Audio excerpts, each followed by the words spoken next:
அனைவருக்கும் வணக்கம். இன்னைக்கு நாம பார்க்க போற வீடியோன்னு பார்த்தீங்கன்னா 18/5/2025 திருவோண நட்சத்திர வழிபாடு பற்றி தான் பார்க்க போகிறோம். நாளை ஞாயிற்றுக்கிழமையோடு சேர்ந்து திருவோண நட்சத்திரமும் பிறக்க இருக்கிறது. நாளைய தினம் சஷ்டி திதியும் இருக்கிறது. நாளை பெருமாளுக்கும் முருகருக்கும் சூரிய பகவானுக்கும் உகந்த நாள்.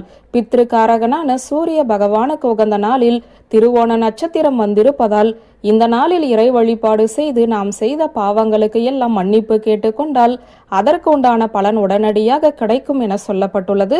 முன்னோர்கள் சாபம், பித்ருதோஷம், வாழ்க்கையில் முன்னேற்றமே இல்லை என்பவர்களும் இந்த பரிகாரத்தை நாளைய தினம் செய்யலாம். கர்ம வினையால் செய்த பாவத்தால் வாழ்க்கையில் முன்னேற்றம் இல்லை என்பவர்கள் இந்த 1 மணி நேரத்தை நாளைய தினம் தவற விடாதீங்க. நாளை ஞாயிற்றுக்கிழமை மாலை 4:17 மணிக்கு திருவோண நட்சத்திரம் பிறக்க இருக்கிறது. திருவோண நட்சத்திரம் இருக்கும் சூரிய ஓரையில் வழிபாட்டை செய்வதுதான் சிறப்பு. ஞாயிற்றுக்கிழமை மதியம் 1 to 2 சூரிய ஓரை இருக்கிறது. ஆனால் திருவோண நட்சத்திரம் நமக்கு கிடையாது. ஆகவே ஞாயிற்றுக்கிழமை இரவு 8 to 9 மணிக்குள் திருவோண நட்சத்திரமும் சூரிய ஓரையும் நமக்கு சேர்ந்து வந்திருக்கிறது. ஆகவே இந்த வழிபாட்டை மேற்கொள்ள உகந்த நேரம் என்றால் அது நாளைய தினம் ஞாயிற்றுக்கிழமை இரவு 8 to 9 தான். மிக மிக எளிமையான முறையில் இப்போது நான் சொல்லக்கூடிய வழிபாட்டை செய்தால் உங்களுக்கு நிச்சயம் வாழ்க்கையில் நல்லதொரு முன்னேற்றம் கிடைக்கும்.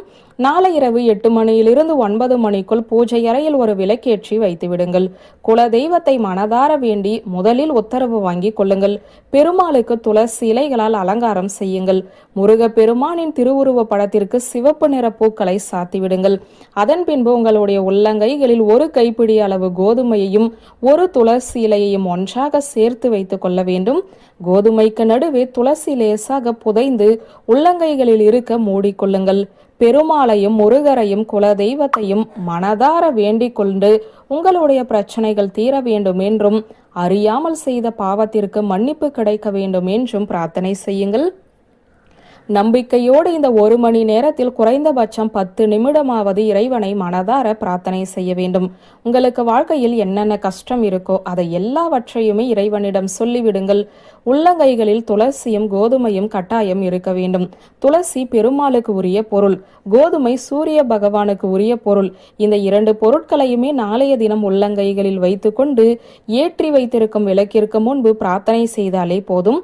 உங்களுடைய பிரச்சனைகள் எல்லாம் சங்காரம் செய்ய அந்த வேலையை முருகப்பெருமான் பார்த்து கொள்வார். காரணம் நாளை சஷ்டி திதியும் இருக்கிறது.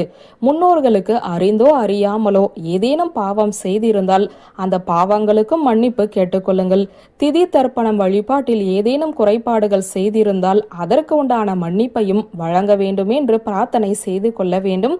வாழ்வில் நம்மை பின்தொடரும் ஒட்டுமொத்த பிரச்சனைக்கும் தீர்வை தரும் இத்தனை அற்புதம் வாய்ந்த நாளை நாம் தவறவிடலாமா? இறை வழிபாட்டிற்கு உகந்த இந்த 1 மணி நேரத்தை யாரும் தவற விடாதீங்க. சரி, வழிபாட்டை முடித்துவிட்டு அந்த 1 கைப்பிடி கோதுமையையும் துளசி இலையையும் என்ன செய்வது? வழிபாட்டை முடித்துவிட்டு அதை ஒரு கிண்ணத்தில் போட்டு பூஜை அறையில் வைத்து விடுங்கள். மறுநாள் காலை குளித்து முடித்துவிட்டு கோதுமையை ஒரு மரத்துக்கு கீழே அப்படியே தூவி விடுங்கள். வாயில்லா ஜீவன்கள் சாப்பிட்டு கொள்ளும்.